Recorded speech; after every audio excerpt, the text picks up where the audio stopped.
but my balls itch. They always itch. So, what'd you do last weekend, man? Scratched my balls. Don't use that. No. I don't remember now.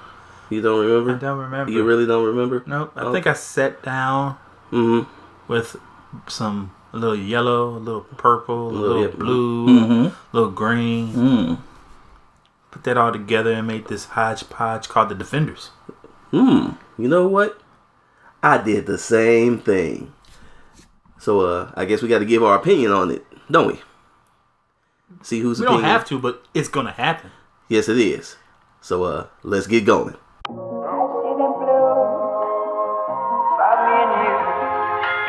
Think to myself, what a wonderful world.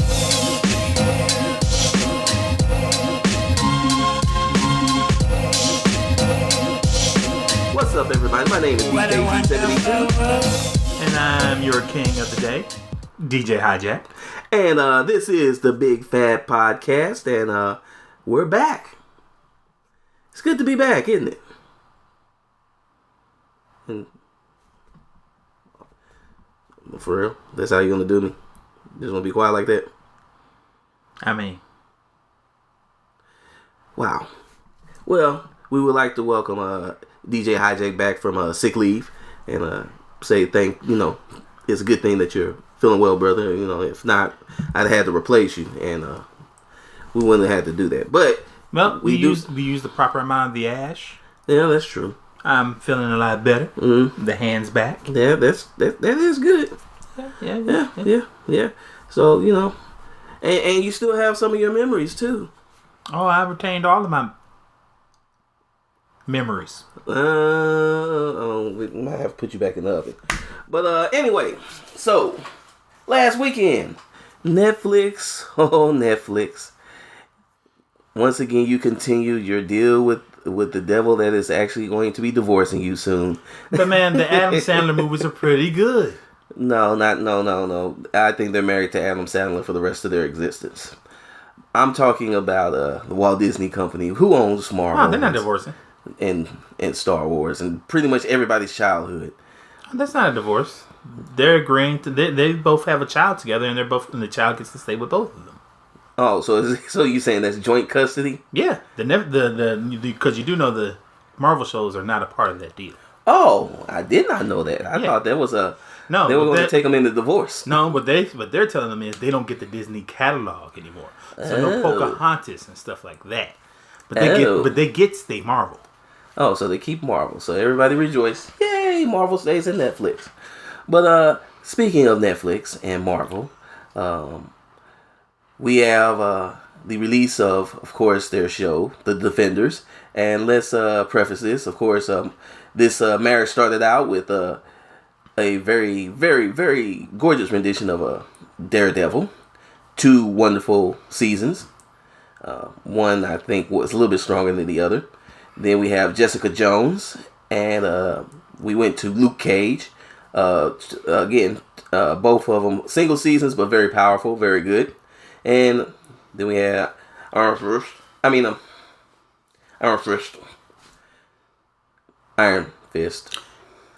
Iron Fist was the best of them all. It had everything. It had chills. It had thrills. It had hippies. It had rich people. It had office talk. Lots and lots of office talk. And if there's one thing that I know action fan and Marvel fans like, office talk. So I think Iron Fist kind of knew what it was doing right there. Oh, okay. And with hit characters, such as like really strong He punched the dragon. He punched the dragon. That was a scene. There was a scene. So we got that. So of course, we got Daredevil, Luke Cage, Jessica Jones, and Iron Fist. And they're all brought together because the city is under threat. New York City, that wonderful bastion of just people. New Yorkness. Yes. It even had a nice little song from Jay-Z and Alicia Keys. The world The world revolves around New York. New York. Well, according to Jay-Z and Alicia Keys, that is the truth. So, New York is under threat by an ancient organization Known as Ripley. The Hand, but it is being led by Ripley, which we'll get into. And honey, her outfits were on point. I wouldn't say all that. Some of them was kind of. I went back and looked at them. I'm like, okay, yeah. I don't know. She could like she might have lost some of her street cred for that. I don't know. So we just gonna have to agree to disagree. She was giving them bitches on Falcon Crest a run for their money.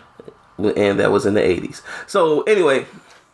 So what those shoulder pads she had on. So they sure were. Spill the tea. So we were watching what I was gonna say. Oh yeah, Sigourney Weaver plays the leader of the Hand, and she has a master plan because she's dying, so she needs to regenerate, resurrect herself, and that means that they have to push forward the Hand's master plan to do that, and of course, this threatens the city in all kinds of different ways.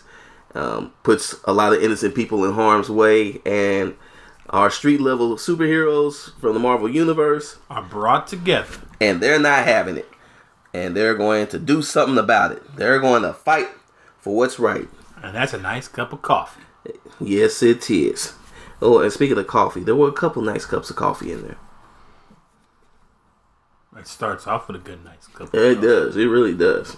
It really does. Actually, it starts off with a man being murdered in a sewer. Yeah, but then it goes to a nice cup of coffee. So, which, if people didn't get, that is a minor character from the comics who's part of the chase, who was actually killed right there. So, for those who are looking, it's a nice little nod. Yeah, at the same time, although it was a decent scene, it was the cheapest looking scene in the whole thing. Yeah, my notes on that episode 1, cutscenes. Nothing but cutscenes in that fight. So you really couldn't see a fight. But that was like the worst. You mean quick edits, because cutscenes are these things that are used in video games to transition between gameplay. Why are you correcting me on live podcast, man? You just said live podcast. Why are you correcting me on live podcast? We're not streaming. This is a live podcast. We're live. I've been dead for 5 weeks. You have. I'm haunting you right now. But you know what? We were able to get the ash and bring you back. Alright, so Defenders.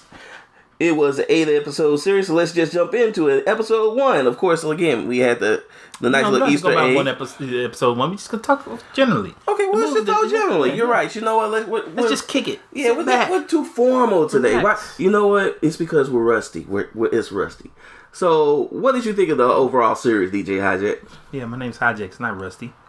I said we're rusty. No, we're not. We're a big fat hero. You're old. It'll come to you. You know what? What did you think of the overall series? Of the overall series? Yes. Overall, I felt like this was the number. This comes in at a nice number 4 in the series in the Marvel Netflix series. Oh yeah, that's right. So I'll say personally the one I most enjoyed, Luke Cage, followed by season 1 of Daredevil, Jessica Jones, season 2 of Daredevil, now Defenders, and then Iron Fist. Yeah. Because I'm not going to say I hated Iron Fist. I did not hate Iron Fist. But I didn't enjoy Iron Fist. Okay, so let's do it like this. The series kicks off with our aforementioned Iron Fist. How do you feel he was treated this go around as opposed to his own solo series? Oh, this time around, he's much better. Yes, he's still the worst Iron Fist ever. And they make sure you know that. You know what? That is crazy that they did that. They literally, the villains, the heroes, everybody that knows of Iron Fist, they literally are like, how did you get the Iron Fist? It doesn't make sense. You are an idiot.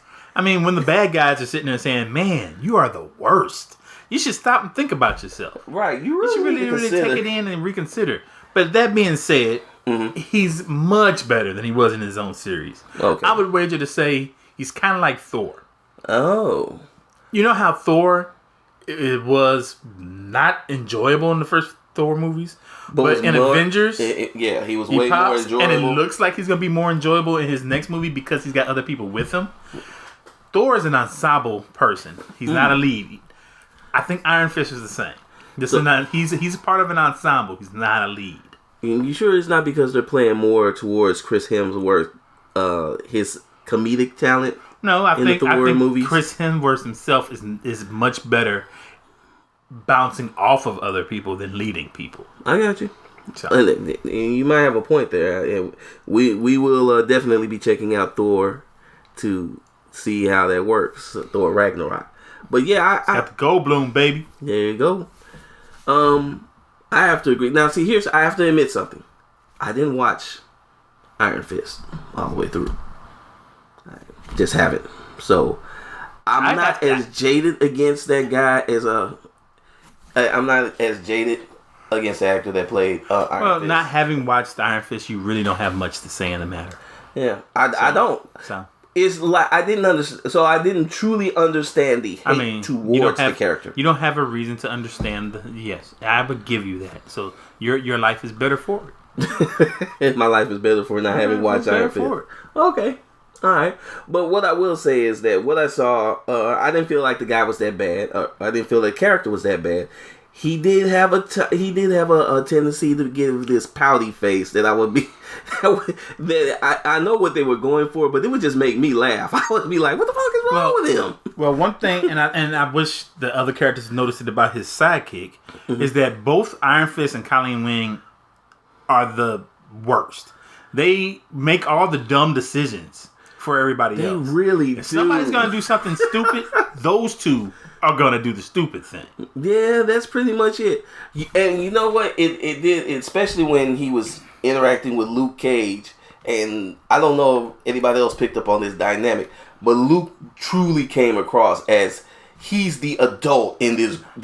If anybody else is an adult in this group, which by the way is which by the way, if you think about it, is a change because in the comics, Luke is the hothead. Yeah, and Danny was like the calming. And Danny's the calm guy. Yeah, Danny relaxes and brings down Luke's. Gets Luke in check. Now, of course, they had to change that because now in this day and age, we ain't having that. Right, we're not having that. No. And we're not gonna play the whole "I'm an angry black man." No, but that was from the '70s. It made sense because you know how it is, motherfuckers. Well, show yeah. me right. But you know what? Even though they didn't do it in that way, they did it in a more subtle, modern way. Whereas now I'm angry, but I'm an adult, so I know how to channel that anger into this crazy, noble responsibility, samurai ethic that I live for everything. So, one of the things I did like was how the series really, used Luke Cage by playing his emotions and basically putting him in situations where they knew his moral, because they had set him up as the moral center. Yes, he's the moral center of the Defenders. So he's always going to pretty much make a bad choice for the right reason. You have Daredevil that if you don't check him, he's going to break people in half. Or go chasing after. You got Jessica Jones, who if you don't check her will let people die. You have Iron Fist that if you don't check him will accidentally murder someone. And then you have Luke Cage. Then you have Luke who goes, "Hey, just take our time and think about this. Let's think this out." Which is an interesting dynamic because the conversation was somebody had to lead the team, and I'm like, really? Well, we'll get there. Right. We'll get there. So that's for a little bit later in the podcast. But yeah, Luke Cage is our moral center, and his interactions with Danny Rand are pretty enjoyable. Mm-hmm. These two guys. For all the lack of chemistry he and Colleen Wing have, I felt they have that chemistry. Well, see, that's the thing that's interesting about this one, that you find that a lot of people who you sit there and like, I could see these people having a show. They got great chemistry together. Right. Like, strangely enough, Daredevil and Jessica Jones have great chemistry. Yes, I like them together. I want to. It makes me go, what would it be like if she was on his next season instead of him dealing with the crackhead who, we all know what she's going to do, but she's probably not going to do it in this one. Well, but, yeah. What if he had Jessica Jones there? Because it seems like they're changing up the relationship with Jessica Jones and Luke Cage a bit. Yeah. Why don't we bring Jessica over to Daredevil, and because she don't take his shit, and that's something that's needed, is because Daredevil's biggest problem is he's full of shit. Yes, he is, and he needs the wrong woman to fall in love with. So the best part is that he won't fall in love with her. Yeah, you're right. It would be great to see them be genuinely friends, buddies, and she's that buddy who says like, you are full of shit. Yes, and you're right. And she checks him and keeps saying, he's like, you know what, you're right, and that's what he needs, and their pairing is really good with that. Of course, Danny Rand and Luke Cage fit like a glove. It's another thing that made me like Iron Fist better in this, because finally he's good in the scenes with somebody. Right, and he came across very enjoyable, and of course he really came across as this spoiled childlike character at times, and then he would be like looking at Luke. You would see him look at Luke, and Luke would just be like, "I'm reading my newspaper, son. I'm not going to deal with this." Oh, yeah. So either you talk to me like an adult, right? And now another thing I got to point that I really enjoyed is, even though I think this was the cheapest looking of all the series, yes, because it feels like with a shorter run, they should have had more money, right? But apparently they didn't. They seem to have less. At the same time, it's the cheapest looking. It's also one of the cinematography and the direction is pretty good.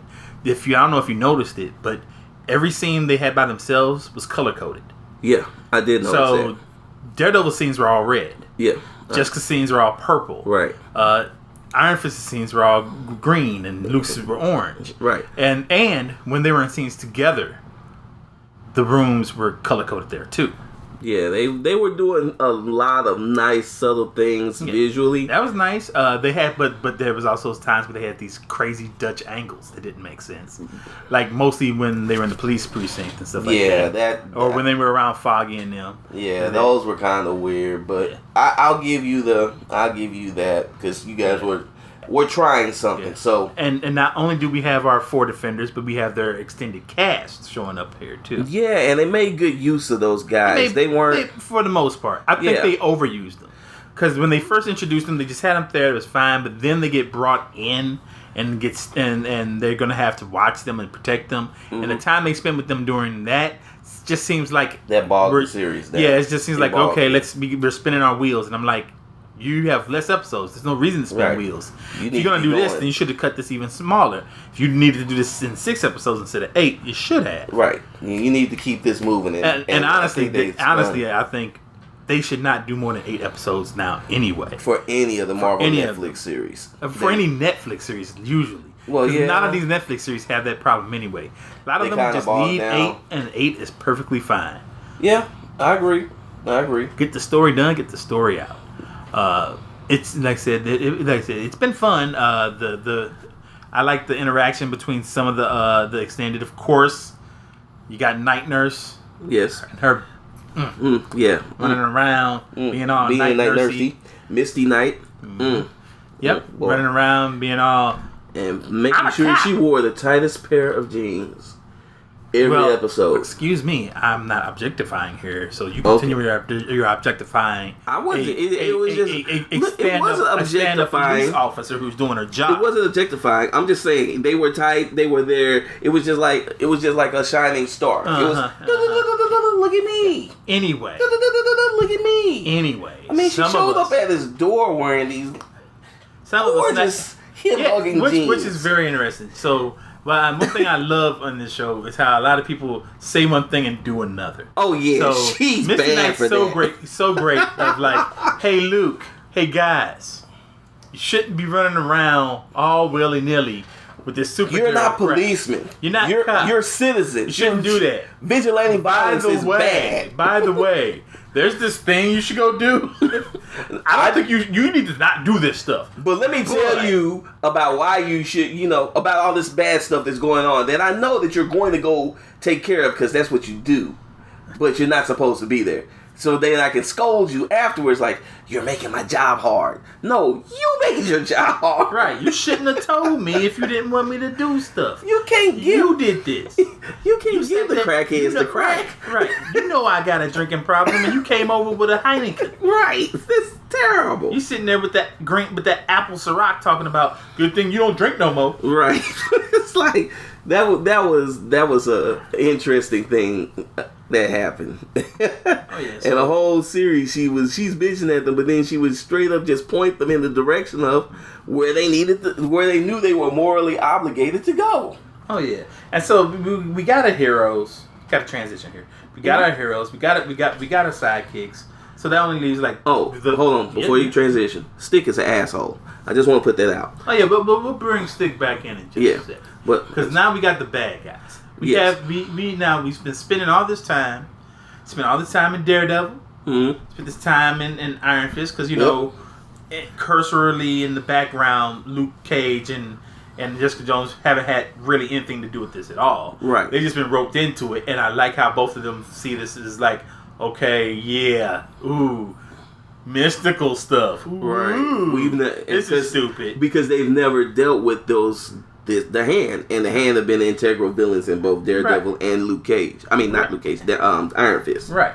So, but you spend all this time, you get to there, you hear about the big bads, you know about the Black Sky, and of course, if for a lot of people who somehow forgot and didn't realize that Elektra is Black Sky. Right. And she's now out here whipping ass and taking names and helping to bring on, helping the Hands to see their... technically a zombie? Oh, she's a zombie. I mean, she's... Although she can feel and she's not decomposing and she was resurrected and everything. She's resurrected Technically, which now, see, here's the thing. Let's go with the motivation for the Hand. Okay, yes. Let's do that. So the motivation for the Hand... Which was supposed to be evil. ...is that the Hand were cast out of Kunlun, much like the devil cast out of heaven. Right. And it's strange enough that all the members of the Hand are all the foreigners. Everybody who wasn't Chinese except for one was kicked out. So, of course. Okay. So the African guy, the white girl, the whatever the hell Bakudo is. Sawande was Lin-Manuel Miranda, I'll call him. So, whatever he was. He left. He's South American. He left Kunlun and said, "I'm going to do a stage show called Hamilton." Right. He sure looked like him. But he's the South American, and of course the Japanese. Then we got the Japanese guy. And he was so cool. And then of course the only Chinese person, Madame Gao. Madame Gao. Oh, she was cool. Yeah, too. She's cool, and I love her in it. She's the best of these villains. For real, I don't know. She's best of the villains that aren't. Well, yeah. Oh boy, spoke in Japanese. Oh, he was. He reminds me of that guy on the Simpsons episode where there's the big battle fight. There was that one guy in the white suit who wasn't doing anything. And Homer was like, "Oh, that guy's gonna do something. I know it, because he's just standing there in that white suit. He gonna do something." And he had to leave before you can see what he does. And he's like, "Oh, I know, it's cool." That's what he is. He seems like he's gonna do something, but the actual cool person was the African. Oh, Sawande was so cool. Yes. Sawande was so cool, dangerous, and the only one of the Hand that could hurt Luke Cage. Yes. Which brings up another point that I had. So, you're Luke Cage. Mm-hmm. Nothing can really hurt you. Yep. You's amazing. Mm-hmm. You hang out with ninjas and martial artists. Mm-hmm. Almost everybody you know is a ninja or martial artist. Why are you not? Right. You never once asked, "Hey, show me some moves." Can you imagine Luke Cage going all full blown UFC on the super villain? Luke Cage going Jim Kelly on some bitch? Oh yeah, that would. You know what? That if I was writing for Marvel, I would do that. Just have like I do it with Dr. Drew. And he doesn't. The last person they would expect. And he doesn't have to be like. He don't have to go full ninja. He don't need that much training. No, he's invincible. Yes, just a little bit of that training and his strength. He's deadly. Yeah, he would be cracking heads all day just long. the fact that him and Jessica showing up really threw off the hand, which makes me go like, so the hand's plan seemed one of the weak points of this series is the hand's plan, which seemed kind of weak overall, and then the fact that the hand did not plan for outside influences, none at all. It's like the hand hasn't been watching the news. But here's the thing, and if you look at how the hand has been portrayed, especially in this series, but leading up to this series, how could you not be prepared for this? You got your hand, you got your hand figuratively and literally in everything. You're shutting down news stories because Hellcat can't tell a news story that's related to the hand. So you're in media, you're in politics, you're in everything. How are you not saying, okay, these guys, we may have to encounter these guys, and you're supposed to be the guys that plan for everything. More importantly, I can easily see how they don't know about. Well, they do know about Daredevil. They do know about Iron Fist. I can see how they don't know about Luke Cage and don't know about Jessica Jones. But what they do know is there's motherfuckers flying around in metal suits. Right. There's giant green men. Right. There's dudes with hammers from other worlds. Right. They know this. They see this now. And then nowhere did any of them go, you know what? We kind of super powerful. What if we run into somebody who's super powerful? We should have a contingency plan for that stuff. Exactly. They didn't think of that at all. I argue that enters Luke Cage and enters Jessica Jones. Super strong, both super strong. One invulnerable, bulletproof invulnerable, skin, so you can't, bulletproof. yeah. So them two alone mess up their whole plans. Right. Just adding them to the mix makes it go like, okay, we thought this was gonna be a cakewalk. We could do this because, especially since the Iron Fist is the worst Iron Fist ever. Which they always tell us. Oh, yeah. He is all the the other Iron worst Fist Iron Fist. doing. This Iron Fist is just I don't know what the hell this asshole was doing. Yeah. What did he learn? Exactly. It's like, and then their plan, which seems to be strange, they want to get the ash so they can get the liquid From the ash that helps them resurrect. Right, they have to resurrect because they do live finite lifestyle. Right now, it seems like that's just what they want at first. Right, but then as they get talking, it's like, well, there's a little more, and it sounds like when Stick shows up and he starts explaining things, that this is not just all they do. This is what they do. They come to a place, they destroy it, and which makes it seem like that the way they make the ash is to wipe out a city. Which would have made more sense. So my thing is, they had the ash to do their stuff, which would make more sense. But no, that doesn't seem to be what it is. Because and not only that, hold on. I'm building up to it. Not only that, so that's their basic plan. But before they get to it, you have the leader who goes, "I know this is the overall plan. We're working towards this plan. Yep. I'm going to use what's left of our special goo, and I'm going to resurrect." Electra. She's gonna be the Black Sky. Right. I'm putting my money on this gamble. Okay. Then she finds out, oh snap, I'm dying. It's like, if you hadn't done that, you wouldn't be dying. Right. You would be perfectly fine. Right. You use it on yourself. You're the leader. And it's like so now you're putting a rush on your operations. Because you have to move it up. So now, as the hand, you've been hit in all these places by Iron Fist. You've been hit by Daredevil. Mm-hmm. You've got these new people who have shown up with superpowers that y'all aren't used to handling. Right. And you ain't got any more special gunk, which you were beforehand was also just wasting and using willy nilly. Like, hey, let's just resurrect some random folks. Right. It doesn't really do nothing for us. People just like now knowing that they were out of it. It takes you back to Iron Fist and go like, if they are running out of this crap, why they resurrect the old boy? What they do that for? Right. You're running out or of even stuff. Goes back to Daredevil season 1 when they brought back the other guy. Remember they brought back one of those ninja guys, right? And they brought him back specifically to. But not just that. It was season 2 they brought him. But back. not just that, they established they had a bunch of those ninjas, which were just zombie ninjas. Yeah, it's like so you just all using it all willy nilly. You got a finite amount. What the hell are you doing? You guys know y'all need that, right? So how the leaders are going to be like that? But no question here. You just let her do whatever. And now y'all like maybe our leader's not that good a leader, right?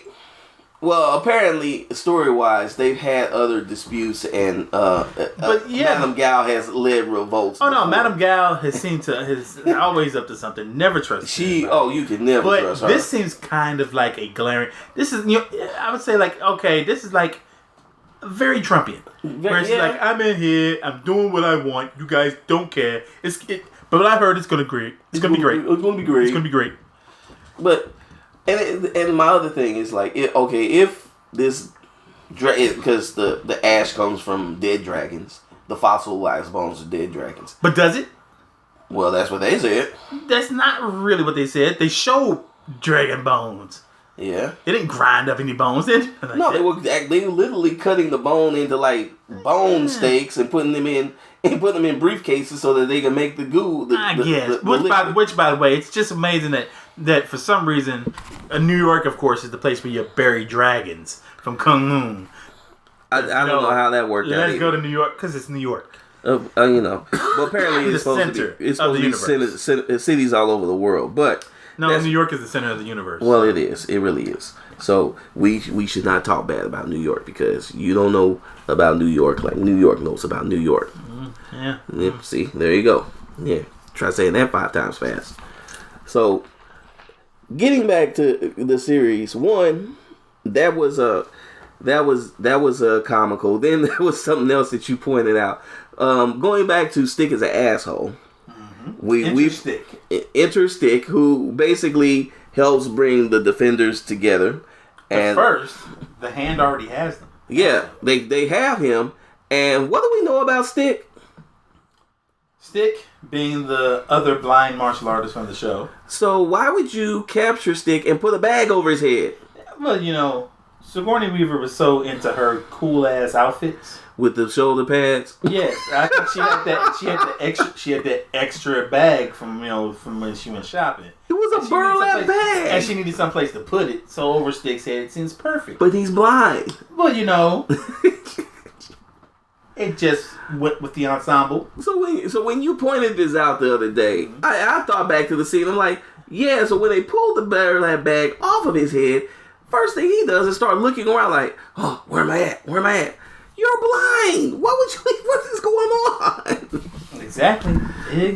But more than that, that's just a little funny tip aside. What really kind of was like interesting to me was the fact that nobody figured out that this dude would figure out a way to break out, or that he would willingly chop off his hand to get away. Now claiming to be as knowledgeable of the Stick as she was, right? Especially the way she was talking. Yeah, you would think that she'd be like, "Hey, this dude is dangerous. Let's not leave him alone. Let's keep an eye on him and not let any weapons get near him." Exactly. Because this fool would cut off his left toe to do what he needs to do. Right. And instead he just cuts off his hand. His whole hand. And of course that's when we go to a edit and the stuntman runs off, which was hilarious. Oh, yeah. Because it's clearly a stuntman. He's like, oh. I was like, wow, that was bad. But it was interesting that he was able to escape, and then of course he makes his way to Colleen Wing, and of course he ends up meeting up with the 4 Defenders after they had just had their first fight with the Hand. And what about that hallway scene? Yes, the hallway scene, because you can't have a Marvel Netflix show. You know what? Without a hallway scene. I honestly think they know it's overkill. And they know people are like, you guys are always doing it. I think they know. And they just do it. They know it. And it was still great. Right. So there's that. It's still good. But hopefully this is the last hallway. I don't want to watch Punisher with another hallway scene. It's time for those hallway scenes to go away. I think they just doing it because they know they're like, look, this is just a signature. You're going to get a hallway scene now. So hopefully that signature's gone. They find something else to do. You never know. But this hallway scene was a very good hallway scene. There's a part where a guy just comes out of the elevator while Jessica Jones is fighting, and he just immediately grabs her, and then she has to whoop his butt. And then of course there's a scene. There's a part where Elektra is walking into the fight, just walking. Daredevil has his back. He turns around to see her, and next thing you know, he's got to fight her. And they take the camera off, so you don't even see the fight start. And you go look at the rest of the fight, other guys fighting. Then you come back, and they're in the middle of their fight. It's so badass looking. I was like, okay, that was kind of cool. That was really kind of cool how they did that. Mm-hmm. I mean, it's pretty good. I like how you got how everybody fought differently, the different styles and what they did. You got that Luke Cage is a brawler. He punches and he punches with intention. Yes. You get that Jessica Jones doesn't really know how to fight, but she don't take shit. Right. And she knows she's strong. Right. So she uses she just throws her fist. Right. And she's gonna hit somebody. And they're gonna or throws fists in people. Like, and to which I'll say yet again, and it's funny because even she says it. She stops and goes, "Am I the only person here who don't know martial arts?" Right. She's like, "I'ma learn." I'm like, and she asked Luke Cage. Right. She asked. Well, he's too busy. He's too busy being a responsible adult and pulling his punches. Yeah, that's like his only vice. Literally, if you know, that's his only vice. But he's always pulling his punches. He never punches anybody with full strength. Mm-hmm. Speaking of fights, before we even get to that hallway fight, we got a very nice comical Danny Rand Luke Cage fight, which I found to be hilarious. Yeah, it was quite good because you got Danny Rand just going wailing, thinking I'm taking this dude. And he's literally every time he hits Luke Cage, he's hitting these forms, and he's looking like it looked like a YouTube video. With a martial artist just doing all these forms, and every time he would pose in his form, and then they put the camera on Mike Coulter, and Mike would be like, "What do you?"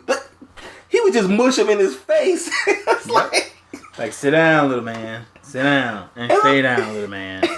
And you see Danny Rand looking like that's supposed to hurt people. It's like, no, it doesn't hurt me. So of course, the only way he can stop the fight or even win is by hitting Luke with the Iron Fist. Which, Luke was like, okay, that was pretty bad. But other than that, back to the hallway fight. Well done fight. It was actually the turning point for the series because at first, for those first 3 episodes, I know you were good with it. And I'm saying it's not the first 3 episodes. It bounces around. Because episode 3 is not a slow week episode. Yeah. But episode 1 and 2, I would say, is. 3 isn't. 4 isn't. Yeah. But then you get back into a rut. Yeah, then you get 5 and 6. Yeah. So it's not. But then 7 and 8 are just. Right. So it's not the first 3 episodes.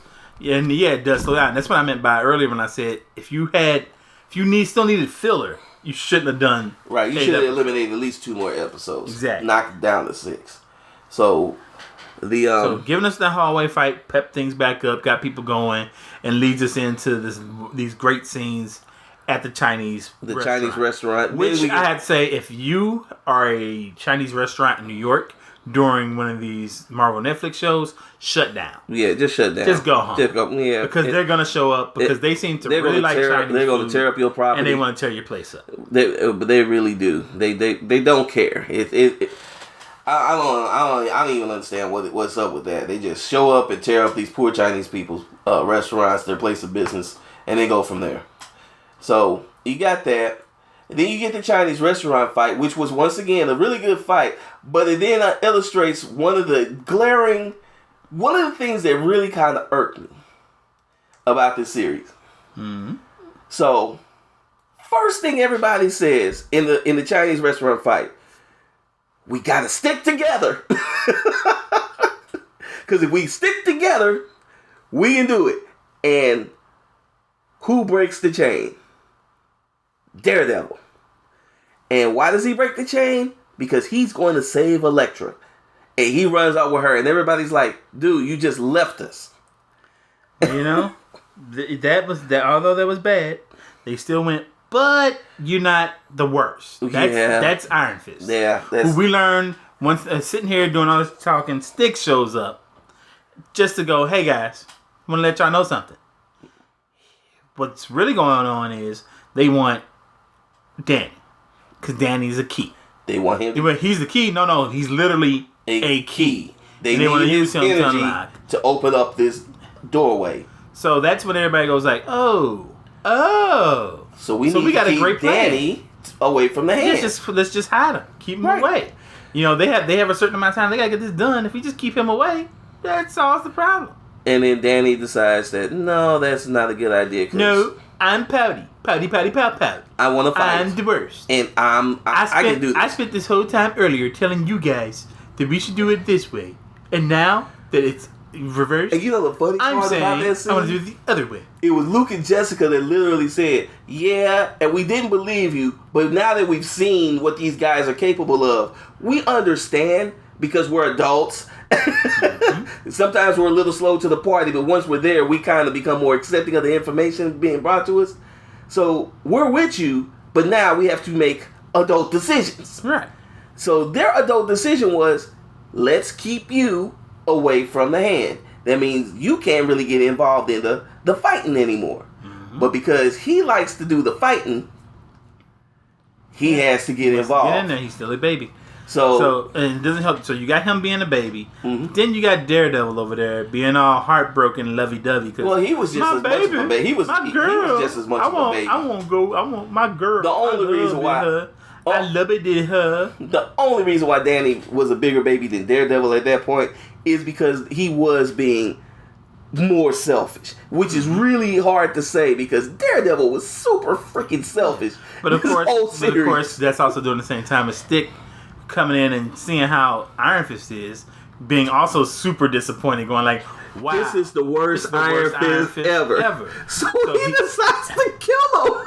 No. So he realizes that he probably needs to kill him. Before he says that, he turns to Daredevil and goes like, "So yeah, this Iron Fist thing, don't think it's gonna work out. I need you to lead the team. So you should really be in charge."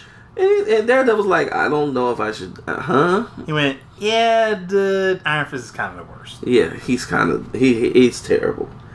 So, all of this, Stick tells Daredevil to be the leader of the team, and then says, you know what? I know how to keep the hand from getting this idiot. I'm going to kill him. And he has to do it in a slick way because he understands that that Iron Fist at this point, who has lost the fight, of selfishness, and they've knocked him out and tied him up to a chair in a secret location. No, if you remember, that was at the what's the name of that place? Oh, they were in some warehouse. Yeah. They were hidden in some warehouse. And they were in the upper room. They were in like some of the right. And then of course we also, if you notice, when they had they grabbed the African. Right. They had moved back to the theater where Luke Cage. That's right. That was the theater. Yes, theater, which I'm guessing will probably become his place of residence. Probably in the next one, because everybody else in the comics, Luke chills in the theater, and since we've seen this theater multiple times, yes, that tells me that this is going to be his place. That explains why it was a burnt out husk, because it got blown up in Luke Cage season 1. Exactly. Okay, so that makes a lot of sense there, but. The thing is that it's funny that Stick knows that he has to do some kind of nefarious stuff to get the one adult out of the way, because he knows the one adult, Luke Cage, will not let him do what he feels he has to do to save New York City, because he's an adult. You don't solve your problems by killing a guy just because the bad guys want him. Yeah, right. Yeah, you don't do that. Yeah. See, just terrible. But you've already said you felt the Stick was right the whole time. So I remember saying that. Yes, I did. Yes, I did. You did. I know you did. So there's that. So of course, in stopping Stick from killing Danny, Jessica Jones and Daredevil do arrive back. And at this point, Daredevil is now wearing his Daredevil costume, which elicits numerous hilarious jokes from Jessica Jones. And at this point, Elektra shows up, and she gets Danny, and of course takes care of the biggest threat to the hand, Stick, and by killing him. And that's one of many people that Jessica Jones ends up killing, because she also later on in that episode makes sure that she puts the size through Miss Sigourney Weaver and takes over her position as leader of the hand, whether they like it or not. And that leads us into our grand Right. finale. Giving us a nice nod to the comics where, Elektra took over the hand. Mm-hmm. Although in the comics it's because she was a Skrull. Right, but whatever.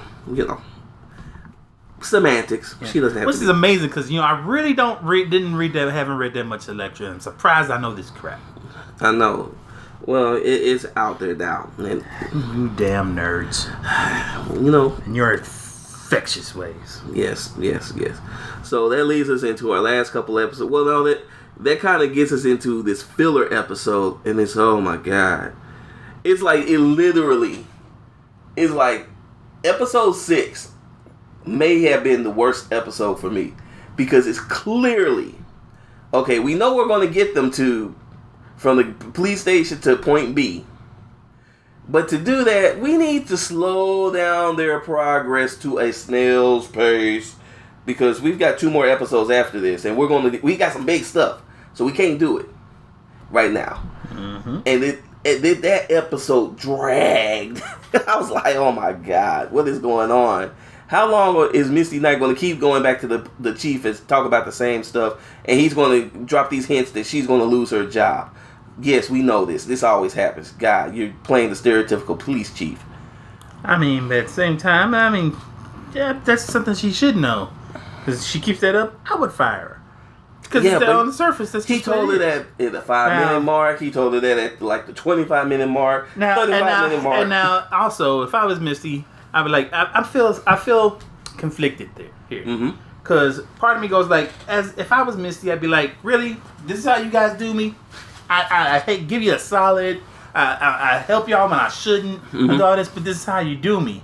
But at the same time, she's in that situation because she put herself in the situation. It's not really their fault. She keeps feeding the crackheads the crack. Yeah, and when that's not happening, she just keeps coming to hang around the crack. Right. So it's like, I'm not going to give it to you. I don't smoke crack, but I don't mind being around it. Right, I would just hang around it for a while.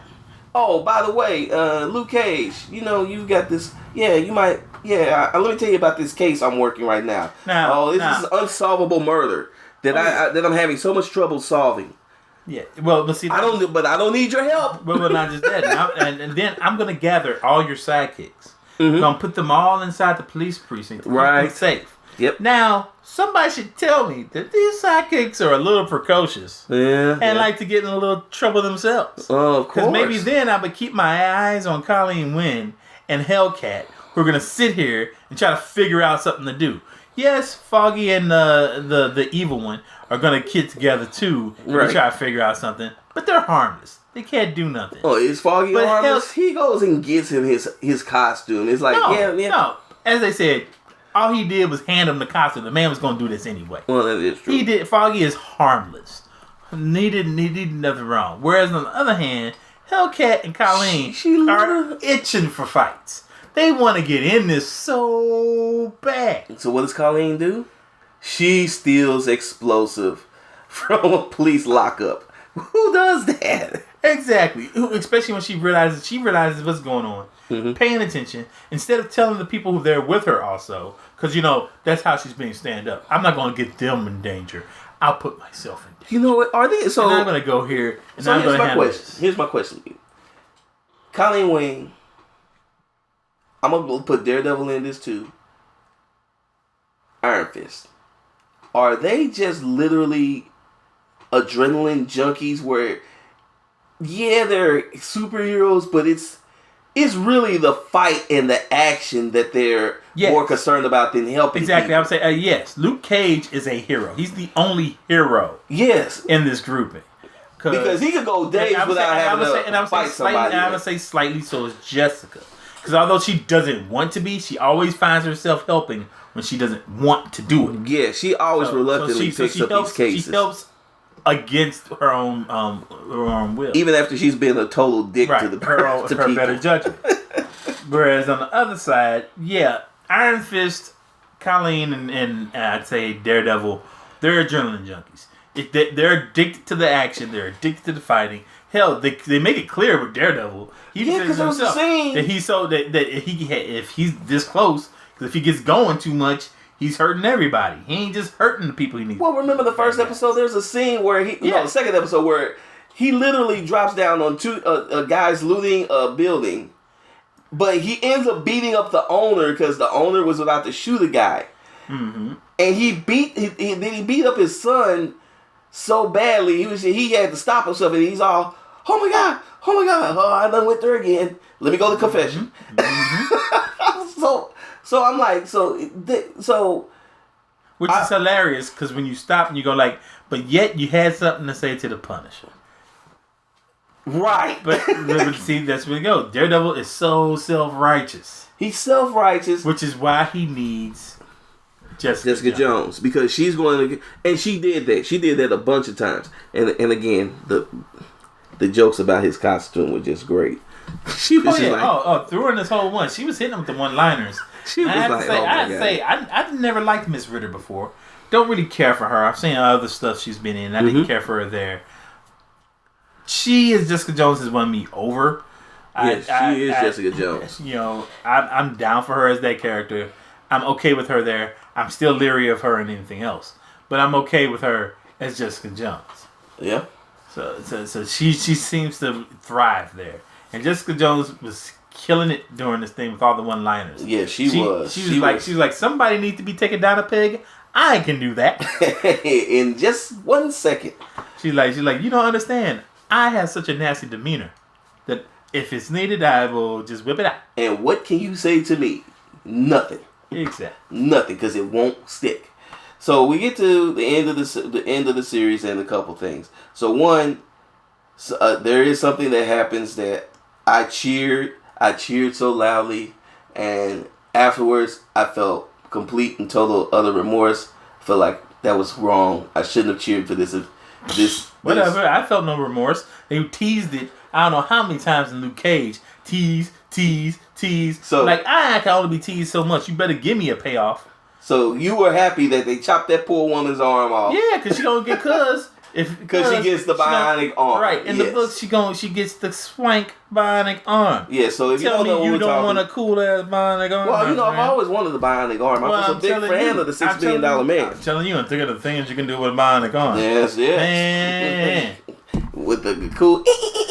There'll be some sounds happening. Anyway. But yeah, if you don't know what we're talking about, Misty Knight, of course, in the Marvel Universe, lost her arm in an explosion, and then was gifted one by Tony Stark. So one of these, I guess the smart marks, as they call them in wrestling, which is what we call the geeks. One of the smart marks things is that when she loses her arm, there's a possibility we could get that Robert Downey Jr. cameo in a Marvel Netflix series. Well, guys, I'm here to tell you right now, it ain't happening. That's not been happening. They don't need to. Danny Rand's a fracking billionaire. And he owns the hospital that she's at. Rand Industries will take care of this harm. Yeah. It's clear that he's going to do it. Because, of course, you got to get Colleen and Misty together in the first place. Who kind of have an okay... Yeah, they have a nice coat. They're not the best couple, it is better when Rosario is involved. Everything's better when Rosario's involved. That's true. But you gotta say, throughout this thing, I was so happy because they kept alluding to this, and they kept sitting it up there like, either Rosario or Colleen's gonna die. Yeah, one of these two are dying. And I was like, man, do not kill the night nurse. Right, we need the night nurse. Right. We only have a couple of them. Right. I mean, and the one from Doctor Strange, she ain't gonna be around. Yeah. She ain't coming to do nothing. So we're not gonna get a girl from Doctor Strange. You got that. Which, by the way, if you people are also paying attention, they actually mentioned the first night nurse. They did. Linda Carter, yes, which I just not realized that name. Linda Carter, yeah, right? Yeah, I just realized that name. But Linda Carter, because in the scene, jumping ahead, wherein Misty Knight's in the hospital, on her board, which says the attending nurse, it says L. Carter. L. Carter, which is the nurse, which is the original night nurse, right?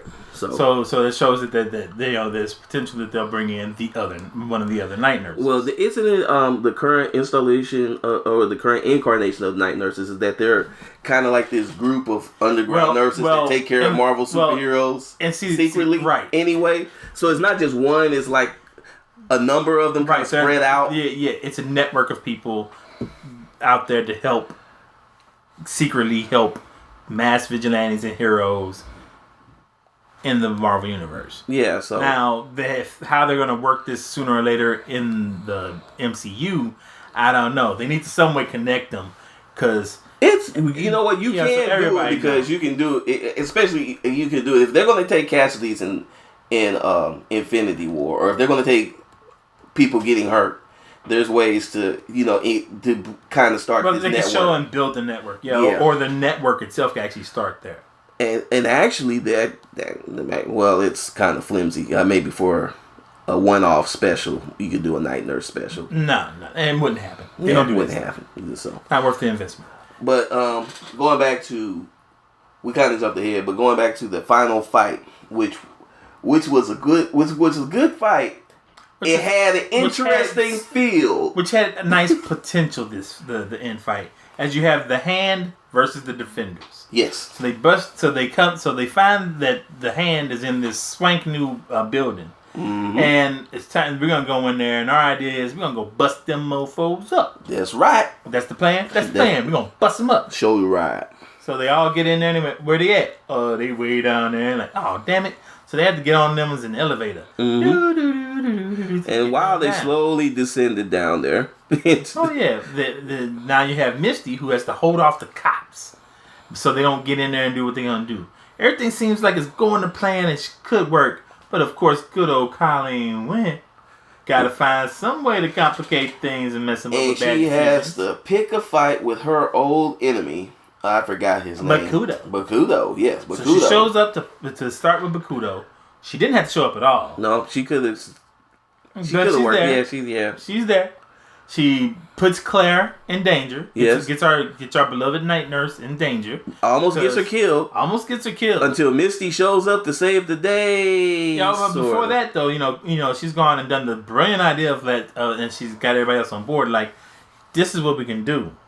They down there trying to get this stuff. Oh yeah, that's right. I brought these explosives, y'all. I brought the bombs. We can just wrap this around here, blow it up, and implode on everybody on them and kills them, and we done with this. They went, ooh, that's a plan. That sounds like something. Everybody thinks about it for a second. You got to kind of convince Luke that it's worth it to kill people, because he's like, hey, we're going to drop a building down on a bunch of people. Luke's like, look, man, I'm not down for this, but as long as there's no innocence involved, we can make this. I'll let y'all roll with this idea. Right? Seems great. Now, what I want to know is, if she hadn't run into them, what was she gonna do with those explosives? Nothing. She just took some explosives and said, "I'm gonna go do something." She was gonna blow something up. She didn't know, because she didn't know what was what. She didn't know what she could do. So she didn't know that they finally got a big hole, and what they find in that big hole, dragon bones. It is implied that she went with a specific express purpose of finding her friends to let them know that she had the bombs, but that's pretty coincidental. But I do like the quick moral play that they had with Luke Cage. Like, hey man, do y'all realize that we're talking about blowing? Technically that's a terrorist attack. Right. So, and of course, complicating things is that the Defenders do have to descend into the hole because they're going to try to save Danny before they blow the building up. Right. So you got all this going on, and our girl Colleen does start a fight with Bakudo, and of course almost gets Night Nurse killed, and she's pretty much the reason why Misty lost her arm. Right. So Misty, you better be her friend. Misty shows up, saves her life, loses her arm in spite of it, because of it. Not only does this happen, but because of Colleen Wynn, now the bomb's going to go off earlier than it's supposed to. Yes, it is. All snap, we got to go. Right. So that's when she contacts down to the people down there. No, she doesn't. Daredevil hears the bomb. Oh yeah, Daredevil hears the bomb. He's like, which, by the way, here's one thing I noticed that nobody stopped to think. Nobody keeps a cell phone, except for Iron Fist, when he keeps it the wrong way and lures everybody to him because he's a dumbass.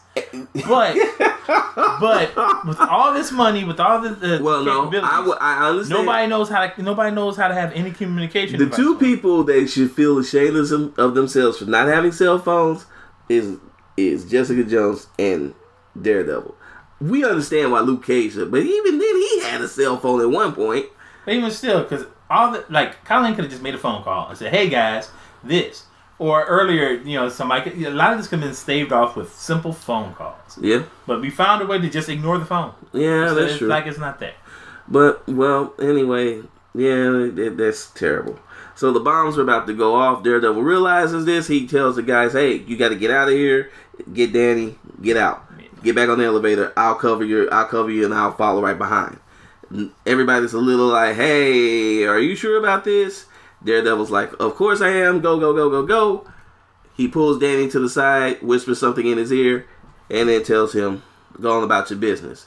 And then we find out that our guy, Matt Murdock, our lovesick puppy, is going to try one last time to break Elektra from the grips of Evil. amnesiatic evil.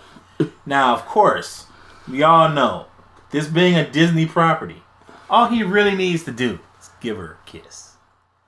I thought you said give her a Coke. No, once he gives her a nice kiss, or Pepsi, she's going to wake up and everything's going to be fine.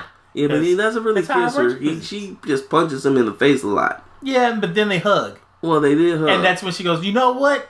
God dang it, what is wrong with me? I still love you." Yeah. Forgot how nice... You give the best hugs, man. That did happen. Oh my God, you should try that. Of course, by that time, the whole building is crashing down around them. Snap. The building's coming down. Why didn't you hug me earlier, fool? Because you were trying to kill me, bitch. Dang, because you know these Disney hugs work, baby. Well, you know, it is Disney. Oh, well. Guess we stay down here and die. Maybe. So Defenders has more false endings than Lord of the Rings. Return of the King. But it's close. It's close. But it actually had an understandable set of false endings because it actually was showing... It actually humanizes the characters even further by showing the aftermath. Oh, you know, I realized, did we mention that, yeah, but we didn't mention it. Never mind. Yeah. Yeah, man. Well, I say, like, my problem is to see, this becomes, like I said, I liked it. It was alright. Mm-hmm. But the things that I have problems with is what keeps it where it's at. The biggest problem I have is we went through all this, the hand, and we finally get there, and it seems so anticlimactic. It's boom, look, bones. We did it, guys. Now let's put them in put them in suitcases. Turn them into bone steaks. You didn't see when they were chopping them. I'm like, they look like bone steaks. And let's slowly just walk them on out. I'm like, first of all, what I find strange is that they had already gotten down there. They know the bones are there. Right. So since they already got the bones, why weren't they already have the excavation teams ready? Right. I'm putting it to you like this. There, get your bones, get the hell out. The ninjas in Ninja Scroll were way more. They had way more of a sense of urgency. It just makes me go. It shows me that they were right. They were right when they kept trying to turn on Sigourney Weaver. Yeah, something's not right. Because by now, we know what's down here. We should have just grabbed this stuff and gone. Yeah. And it also shows me, what you need the black sky for? Y'all were already digging this hole. You were going to get there anyway. She did nothing but destroy your... Yeah, they dug that was Daredevil Season 2 that they dug the hole. Right, but see, they hadn't reached the bottom. They finally reached the bottom. Once they got there, they got what they need. They don't need her. What good is she going to do? She just brings about their destruction. Yeah, she made some bad decisions. So. I mean, it's not her. I'm talking about the black sky. Oh, the black sky. She was not neat. Whoop-de-doo. Went through all this crap about the black sky. When the real thing about the black sky is she brings about the destruction. She brings them nothing. Yeah, she was a waste of resources. She wasted up all the resources. She didn't do anything that helped them in any way, shape, or form. Yeah, she just was there. I mean, but they really needed throughout the whole thing. Her purpose was... No. Sigourney Weaver's character, she was lonely, and she wanted a daughter or a child of sorts. Yeah, I guess. What they do, that's what adoption's for. But anyway, I mean... Just saying that's what I'm just saying you don't have to set up a super assassin and try to get her to hopefully turn her into a black sky to hopefully... you don't have... That seemed kind of convoluted for that. Well, I mean, but more importantly, it seems like other than that, her whole job was to have a fight scene with Danny Rand, so she could trick him into being the key that unlocks the door. Pretty much. Which I'm like, honestly, it seems like Sigourney Weaver could have did that with just some talking. And matter of fact, if she had earlier when he first showed up, no one was going on there. This man is dumb as bricks. She could have just went like, "Hey, Danny, I understand you. This is great. Why don't you meet me here at this building and punch my face off?" And let's look at this stuff. Got him in there, got him mad. He will try to punch you. He's gonna hit the wall. You're like, "Thank you, sucker." And now we have access to what we need, Especially and we're done. as smart as she tried to come off in the series. You think that she would have realized that, yeah, he's a flaming idiot, so I can just manipulate this idiot into doing whatever I want to. Right. But you know, those are some of the weaknesses. But overall, despite, and it sounds like we don't like the series, but and I can understand how it could come across like that. Overall, with the end sequences that humanize the characters, show that these people have people in their lives that care about them, and that what happens to them has impact and weight, especially when you see what happens with Matt Murdock's friends, and how his sacrifice weighs on them. It really humanizes them. It really kind of puts them in a different category than, say, for instance, the Marvel big budget movie heroes, where you don't really have all of these connections to play off of. So they're more connected to each other. And it really kind of brought home what these guys are all about. And again, it also proves once more that Luke Cage is the adult and everybody else is still kind of man or women children. But I know it sounds like we didn't like the series, but there was enough good stuff with some great fight scenes, some interesting camera work, there were some great character developments. There were some not so great character developments. But no, I would say all the character development's good. It's just that the character of one of those characters is just not the best character, and that's okay. You know what? But says he's got to be cool. Yeah, it helps you to think he's cool. But you know, we overall enjoyed it. But now let's talk about the epilogues. So at the end of this, we get the epilogues. Oh yeah. So you get, everybody's starts to spread off. Everything's happened. Mm-hmm. You got Colleen in hospital with Misty Knight. Misty wakes up and Colleen's there for her. Colleen's like, "Hey, how you doing?" She's like, "Well, I don't have a freaking arm." So there's that, buddy. Well, and more than likely I don't have a job. So not. Oh no, she doesn't have a job anymore. She's not only am I an invalid, but I'm now jobless. Yeah, yeah. That's when Colleen went, "Look, just to let you know, Danny's got this. Right. You don't have to worry about it. He's got connections with the hospital." She went, "What's that?" Well, he owns the place. Yeah, he owns the place. So you're she's good there, and this is a good way to show to set up Daughters of the Dragon. Yes, it is. Because they are moving Misty from Luke Cage to Iron Fist. She will be in the next. She will be in the next Iron Fist. Yeah. So this is set up for Daughters of the Dragon, which those who don't know, that's Colleen and Misty Knight, and a revolving door of other characters, which will probably include Rosario more than likely as. Vadodic. She seems like she's not going to be. She'll be there, but I don't know. It's not. Dragon. Yeah. If anybody might be pulled in, is Hellcat. Hellcat. She would make sense. She would make sense. From Jessica Jones.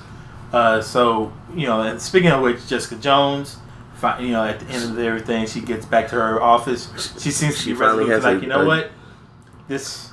I'm gonna be a private detective. This private detective thing is what it is. I'm gonna try to be a better person towards my clients. I'm trying to be a little bit better. I finally got my window fixed. Yes. So I'm take it off there. I finally got. It's probably gonna be broken again soon. I got spackle on the bullet holes. My crackhead's doing a good job keeping things done. He's not a crackhead anymore. He's off the crack. Yeah, he was a crackhead. Always a crackhead. And it was heroin. I will have you know, it was heroin. Once a crackhead, always a crackhead. She seems resolute there, and of course, then she goes and has her night. She has her meeting. She doesn't have coffee. Gets her a drink. Goes to get herself a nice drink, and comes Luke Cage. Mm-hmm. He wants to get a little closure. He wants to let her know, hey, we left things a little sour.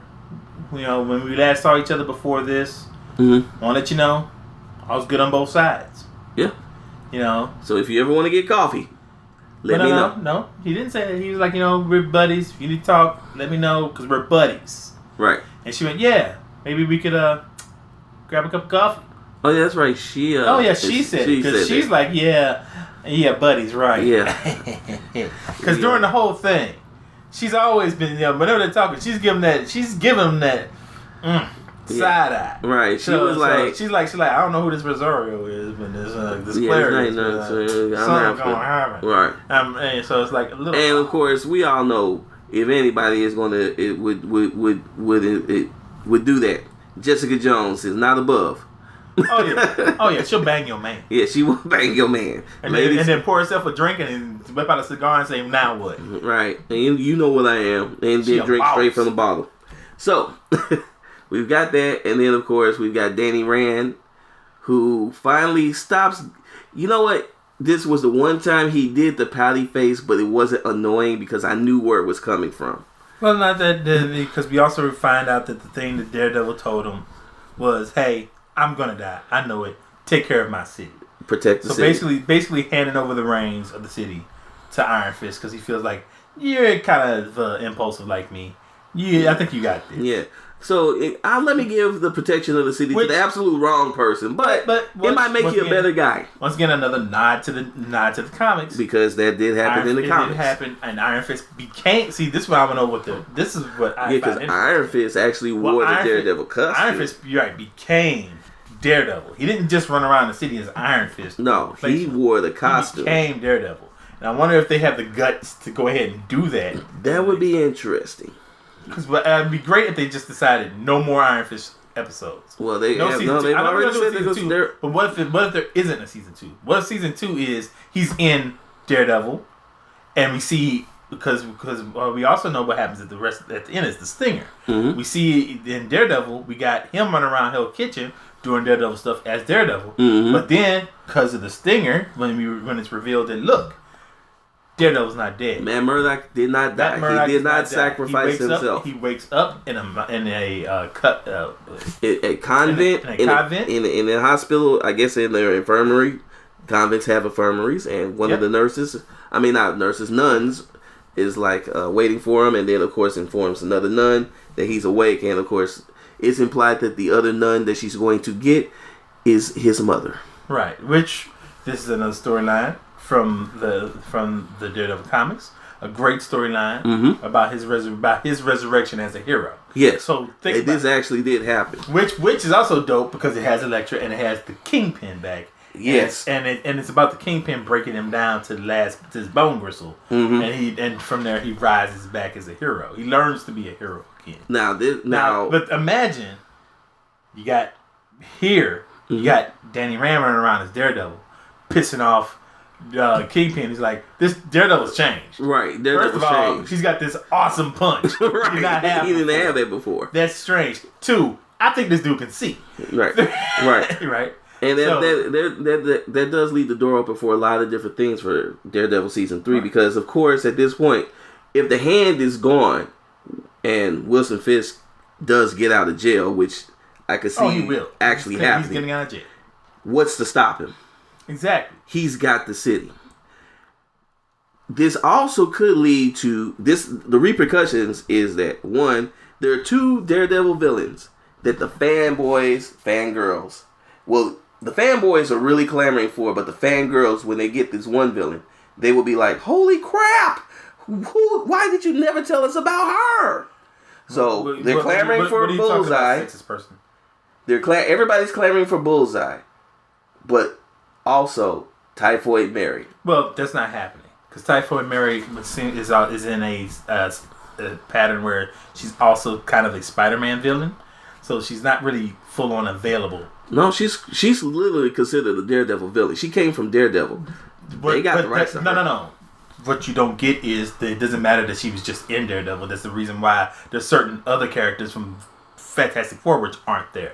It's not just that they were just in them. It's whether or not they're seen as a primary character in any of these other things because she's appeared so much in other ones that she's considered either or. Well, we'll see. So rather than that, but you know, hey. They've been buddy. It could always work out. I think, but more than likely there won't be a Typhoid Mary because there's still an Elektra. Typhoid Mary's not coming. You won't see her. Not happening. Okay, so season 3, when you heard it here first, I'm calling Typhoid Mary. DJ Hijack is not. You drink too much. DJ Hijack is not. So I'm putting $1 on the line. Says that we get Typhoid Mary. I'll put $5 on the line. Oh, you gonna put $5 on the line? I'll put $5 on the line. Bet $5 on the line. And a swift kick to the nuts. No. You can't do the extra after I say bet. It's $5 and $5 only. This ain't the WWE. And if you're willing, I'll kick to the nuts. No, I'll offer it. No, that's not. I'm that sure. No, it's not going to happen. I am that sure. And that is just a regular kick to nuts. We gonna get a toddler with them big toddler shoes to kick in the nuts. If you've ever been kicked in the nuts by a toddler, I have, and I already know that's some pain. Yeah, yeah. It won't happen again, buddy. It will not happen again. So that's pretty much it. That's our review of Marvel Netflix's The Defenders. We rambled. Yeah. We didn't stay on any set track. We probably confused a lot of you. We did our job. Yeah, which is good. So this is where we start to sign off. And DJ Hijack, what's that social media that they can hit you up on?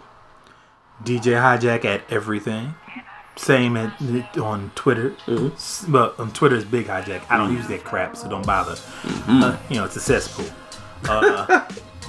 But DJ Hijack on Instagram, DJ Hijack on Facebook, DJ Hijack on YouTube. Of course, YouTube Big Fat Hero. Yep. Matter of fact, just search hashtag Hijack Radio. Yeah. You got me. I got you.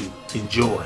Yes, sir. And I am DKG72. That's at DKG72 on Twitter, Instagram, Snapchat. David Gordon 72 on Facebook. Check out that Kwame Hightower Facebook fan page. Hit up the Big Fat Hero Facebook fan page as well.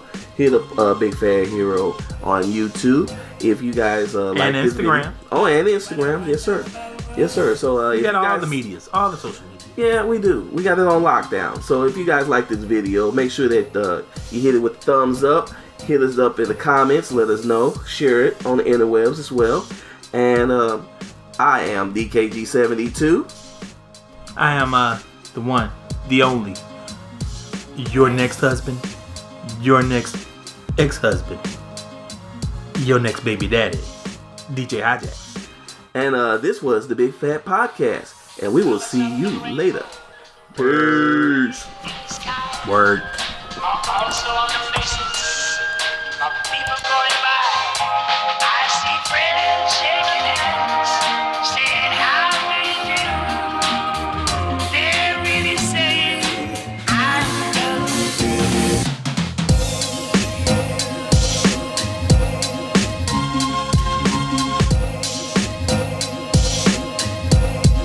What a wonderful world.